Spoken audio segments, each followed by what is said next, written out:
Bonjour, aujourd'hui je vais vous raconter comment j'en suis arrivé à assurer la sécurité de Cristiano Ronaldo. Donc ça s'est passé en juin 2013 lorsque j'ai travaillé, d'ailleurs j'ai travaillé que pendant 2 jours à l'hôtel Intercontinental de Genève. La sélection portugaise y logeait parce que le lundi ils avaient un match amical contre la Croatie, match qu'ils ont gagné 1-0. Donc comment ça s'est passé? Euh, Le dimanche, la sélection portugaise est arrivée à l'hôtel, mais à l'époque, je ne sais pas si ça a changé, j'espère que oui, à l'époque, le dimanche, il n'y avait pas de sécurité à l'hôtel intercontinental de Genève. Imaginez-vous ça.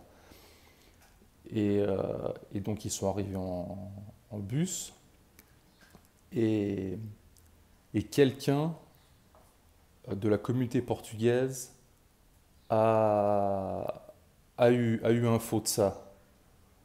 Et donc la communauté portugaise de Genève était au courant. Et quand le bus est arrivé, euh, au minimum, je dirais entre 50 et 100 adolescents portugais de Genève, et d'ailleurs, je ne sais pas, ont envahi l'hôtel intercontinental.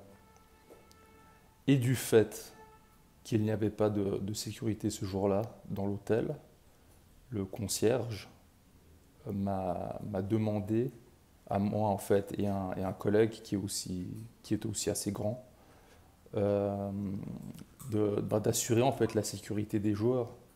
Et c'était comique parce qu'on était habillés, moi j'étais bagagiste, on était habillés à la Spirou les deux, et donc on devait assurer la sécurité des sportifs quoi. Et, et moi, c'est la seule fois que je l'ai vu, je ne l'ai pas trouvé particulièrement sympathique. Il n'a pas voulu prendre de photos ou signer d'autographes pour les gamins. Euh, Après, je sais pas, hein, on a tous nos problèmes. Peut-être qu'il avait mal dormi, peut-être qu'il avait mal baisé, pas baisé, voilà, après il s'était pris la tête avec une meuf. Euh, D'ailleurs, pour la petite histoire, c'est moi qui avais laissé son programme à Ronaldo dans sa chambre, donc son emploi du temps, horaire du petit-déj, de l'entraînement, du match, machin.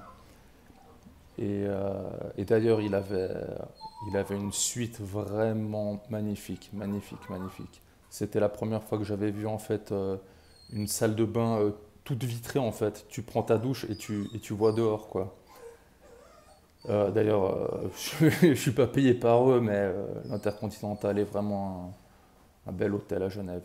Et comme il a beaucoup d'étages, les étages du dessus sont. Enfin, la vue de ces étages du dessus est fantastique. Euh, à la même époque, le président camerounais logeait aussi toujours là-bas, mais je crois qu'il restait des semaines avec toute sa suite. En fait, c'était fou. En fait, il avait tout un étage. Bon, voilà, c'était à l'africaine. Ils appelaient toutes les 5 minutes pour gratter un parapluie, un bloc-notes, un stylo. Enfin, c'est un truc de fou. Euh, on n'avait plus rien à donner en fait en objet comme ça. C'est des petits gestes que fait l'hôtel, quoi. Et justement, ben, je suis rentré dans plusieurs des chambres de sa suite. Une des chambres, il y avait des couturières avec leur machine à coudre qui bossaient, quoi. Et, euh, et dans une autre, quand je suis rentré, pour les Français, j'avais l'impression d'être rentré chez Darty, et pour les Suisses, chez Fust, quoi. C'était rempli de caisses d'électroménager, c'était la caverne d'Ali Baba. Et, euh, et donc ça montrait qu'en fait, cette délégation n'en avait rien à foutre du Cameroun. Ils venaient à Genève pour faire leurs emplettes et prendre le soleil au bord du lac, quoi. Et en plus, le président, bon, il était déjà vieux à l'époque, il dormait toute la journée. On devait chuchoter sur son étage. C'était l'instruction de la direction. Pour la petite histoire, ben encore la petite histoire. Hé, arrête! Allez, arrête! Para, para. Voilà le fauteur de troubles, Rex de son prénom, je l'ai adopté hier. Je vais aussi faire une vidéo de là-dessus parce que c'est une histoire de fou. Et bref, bon, bah, pour terminer sur... allez, descends. Para de me morder. Il est déjà bilingue. Para. Voilà. Para. Et bref, ouais, j'ai que bossé 2 jours comme bagagiste à l'Intercontinental parce que, bon, déjà, les horaires, c'était de la folie. Si je me souviens bien, en 2 jours, j'ai totalisé genre 21 heures de taf, quoi. Bref, il y avait ça, la charge horaire était folle, mais bon, j'étais payé les heures extra et tout, ça, à la limite, c'était pas le pire.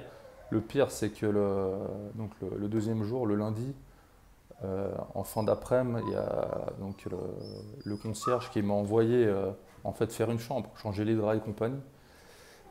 J'étais là en train de changer les draps et tout d'un coup j'ai eu une espèce de flash, quoi, de présence d'esprit. Je me suis dit, mais si aujourd'hui il me demande de faire le lit, demain je vais faire la plomberie et après-demain je vais devoir remplacer les vitres, tu vois. Et du coup, ben, je suis redescendu, je suis allé voir le concierge. Euh, et, euh, et je lui ai dit, monsieur, moi j'ai été engagé comme bagagiste, donc voilà, moi je m'occupe des bagages, comme son nom l'indique. Et il m'a dit, ah non, non, mais ici c'est comme ça, tout le monde doit faire un peu de tout. Et du coup, j'ai compris qu'il voulait pas discuter.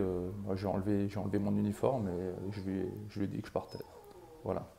Le lundi, donc l'équipe du Portugal avait son match le soir et en fait, il revenait pas ensuite à l'hôtel. Je ne sais pas où il partait, mais il partait. Et du coup, ben, on a dû foutre dans le camion parce qu'en fait il y avait donc le bus, mais bon ils avaient tellement d'affaires qu'il y avait un camion avec leurs affaires, surtout les affaires sportives et compagnie. Et, euh, et j'ai dû remplir le camion avec les affaires de l'équipe du Portugal tout seul parce que mes 2 collègues qui étaient chargés de le faire aussi m'ont abandonné, ils se sont barrés pratiquement courant pour aller recevoir un pourboire d'un type du golf qui leur avait promis je ne sais quoi. D'ailleurs, en parlant de pourboire, c'est pas mal comme boulot, parce que même si le salaire est une misère, certains voyageurs sont vraiment généreux. Moi, je me souviens à l'époque, donc de nouveau, hein, on parle de 2013, j'avais reçu, il y a des clients qui parfois me donnaient 10 francs, 5 francs, 10 francs de pourboire. Et bon, ouais, ben, encore aujourd'hui, c'est de l'argent, alors imaginez à l'époque. Voilà, j'espère que mon histoire vous a plu et à bientôt.